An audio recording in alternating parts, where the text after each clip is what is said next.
নৱম অধ্যায় ৰাজবিদ্যা ৰাজগৃহ যুক্তবি আৰু হেৰা তুমি মই একে বিনে নুহি দুয়ো অবিদ্যা মায়াত ভিন্ন দেখি জ্ঞান অজ্ঞান হোৱাৰ কাৰণে মায়াৰ কাৰণে ভিন্ন ভিন্ন দেখি বুলি মোৰ অংশ জীৱ তুমি মোৰ অংশই তুমি জীৱ মই আত্মা অন্তৰ্যামী মই আত্মা মই অন্তৰ্যামী হওঁ তুমি মই একে হেতু হকি সেইকাৰণে দুইজনে হকি হওঁ আৰথিৰ কহু ভেদ জানি উকু পৰিছেদ লোকে নাজানয় মহামতি মই যে তোমাৰ আৰথি অন্য কিয় নাজানো যিটো যি গোটা যে মহাৰথি ৰথে চলি কৰে গতি ৰথে কোনো চলাৱে হাৰথি ৰথখন কোনে চলায় মই দেহা ৰথখনো মই চলাব লাগে এই দেহটো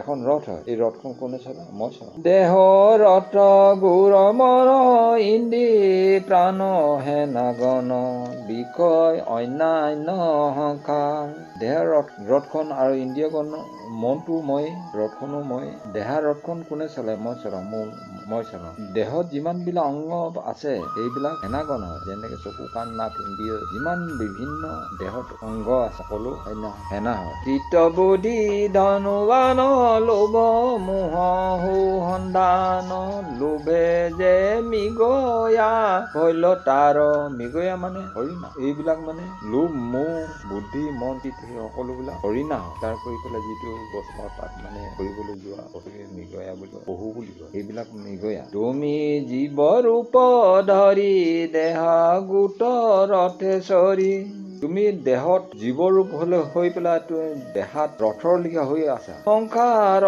প্ৰৱৰ্তয় যিটো আমাৰ শৰীৰটো কি হৈছে এখন ৰথ হয় এই ৰথখন চলাবৰ কাৰণে কোনে চলাব মই চলাওঁ আত্মাৰ ৰূপ হৈ তেওঁ তোমাৰ শৰীৰটো মই চলাই লৈ ফুৰো সংসাৰটো য'ত যেনেকে যাব লাগে সকলোতে লৈ ফুৰো অন্তৰ্যামী ৰূপ হৈ হবাকে চাওঁ মই তোমাৰ সাৰথি এই হেতু সেইকাৰণে তোমাৰ সাৰথি হওঁ তুমি মই অন্তৰ্যামী ৰূপ লৈ পেলাই তোমাক ৰথ তোমাৰ দেহৰ যিটো ৰথ সেইখন লৈ মই চলাই ৰৈ সেইকাৰণে মই অন্তৰ্যামী হওঁ সকলো কথা তোমাৰ কথা সকলো জানো অবৈতময় স্বৰূপত ব্যাপী আছো জগতত আদি অন্ত নাই পূৰ্বাপৰ মই একো নকওঁ মই অব্যক্ত মই প্ৰকৃততে মই অব্যক্ত মই একো নকওঁ সমস্ত জগতত বিয়পি আছো আদি অন্তৰ পৰা মই চলাই আছো চলি থাকিব যত কাৰ্য কাৰণ মই বিনে নাহি আন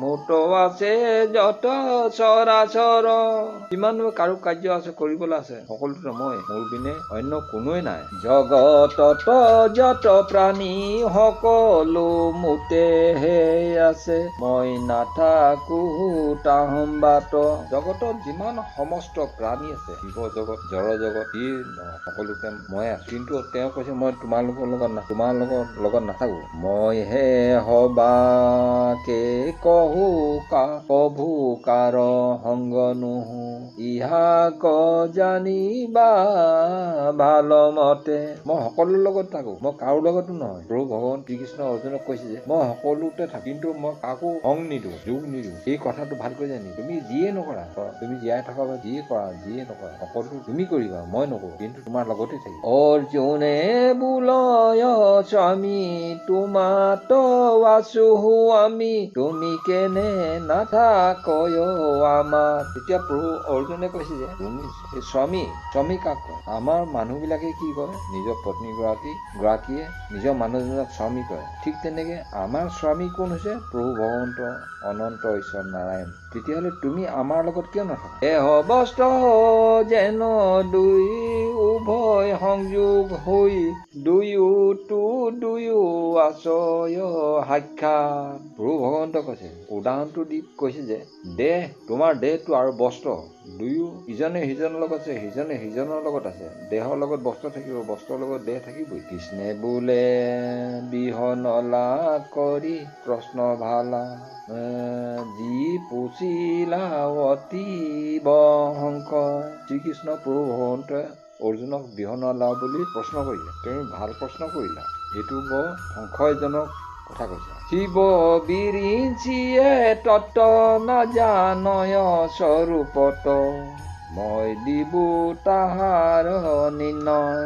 শিৱ বিৰিঞ্চি মোৰ বাহিৰে কোনো নাজানে, এই তাৰ তত্ত্ববিলাক মই কম শুনিবা, নিৰ্ণয় দিম শুনিবা। জগ সমস্ত জগত ব্যাপী হবাৰো ব্যাপক মই মোৰ আৱৰিবা কেনে কৰি।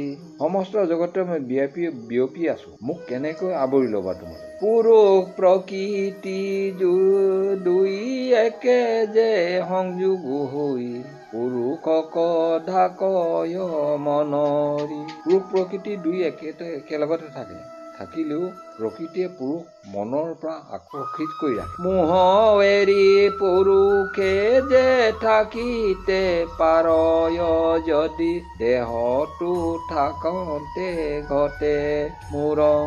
মোহ এৰি পেলাই মানুহে জীয়াই থাকিব পাৰিব জানো? ঠিক তেনেকৈ দেহটো মই তেনেকৈ থাকো।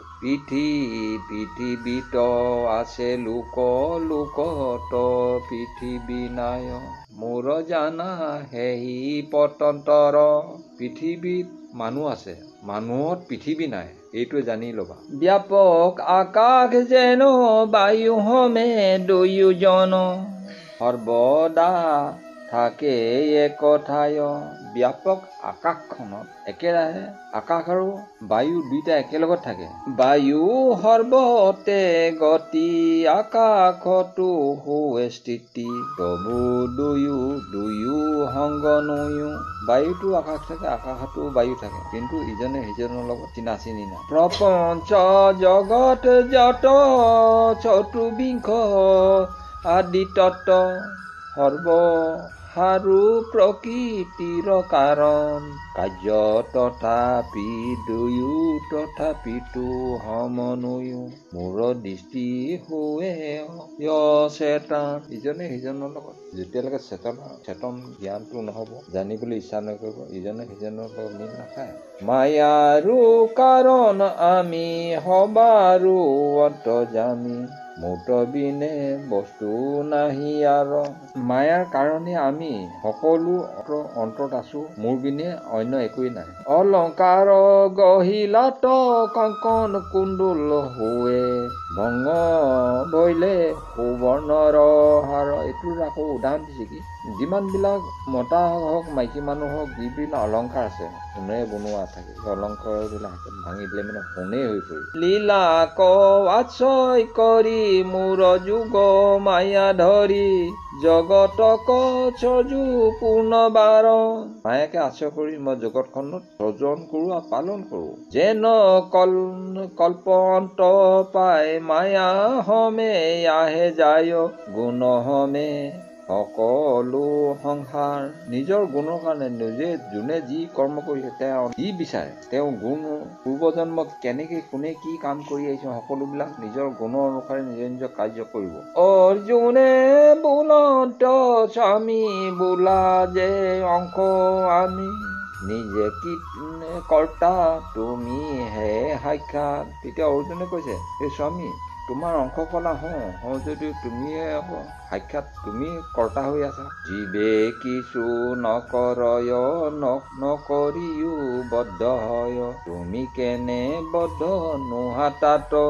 জীৱবিলাকে একো নকৰে, নকৰিলেও তুমি জীৱৰ ভিতৰত বন্ধ হৈ থাকা কিয়? তেতিয়া তুমি কেনেকৈ তাত থাকা? সেই জীৱৰ ভিতৰত কেনেকৈ থাকা? কৃষ্ণে বোলে হে অৰ্জুন মোহৰ যতে কগুণ মুনিজনো নাপাৱন্ত সীমা। তেতিয়া শ্ৰীকৃষ্ণ প্ৰভু ভগৱন্তই কৈছে, হে অৰ্জুন তুমি মোৰ যিমান বিলাক গুণ আছে, কি কৰো নকৰো সকলো সমস্ত মুনি সকলো মোৰ সীমা নাপায়। অব্যয় পুৰুষ মই নিৰাকাৰ নিৰাময় মোৰ ভক্তি নাপাৱে মহিমা।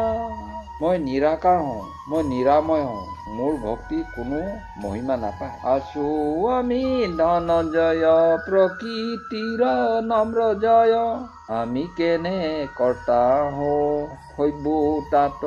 আমি তাতে আছো আৰু তাতে নম্ৰ জয় কৰিবলৈ আমি এনেকৈ কৰ্তা হৈ থাকিব লাগিব। পূৰ্ব কৰ্ম সংস্কাৰে গুণ কৰ্ম দেহা ধৰে বাস নাথাকি হুৱে জাত।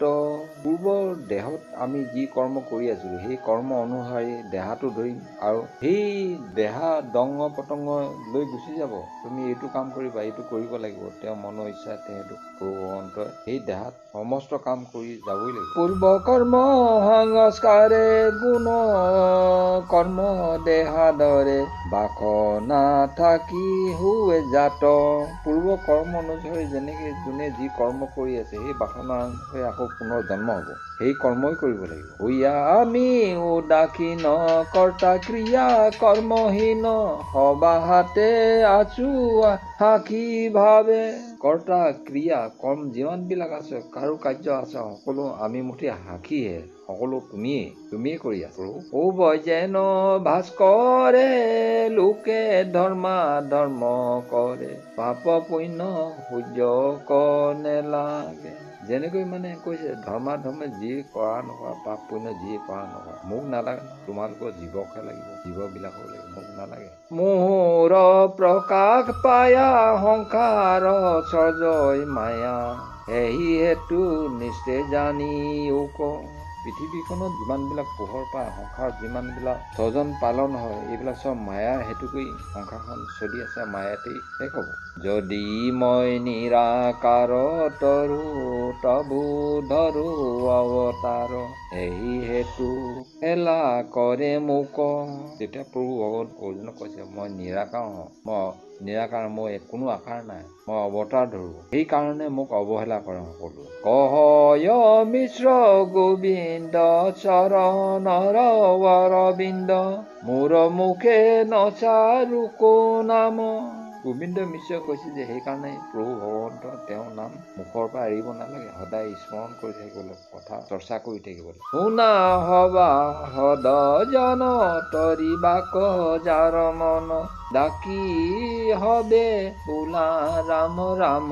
সেই সভা সদগণ সকলোকে সেইকাৰণে প্ৰভু ভগৱন্তৰ নাম সদায় স্মৰণ কৰিবলৈ পাহৰি নাযাবা। যেতিয়া পাহৰি নাযাবা তেতিয়া এই সংসাৰ পাৰ হৈ যাবলৈ ৰাম নাম লৈ থাকিলে আৰামতে পাৰ হৈ গুচি যাব লাগিব। নৱম অধ্যায় ছবি ইমান।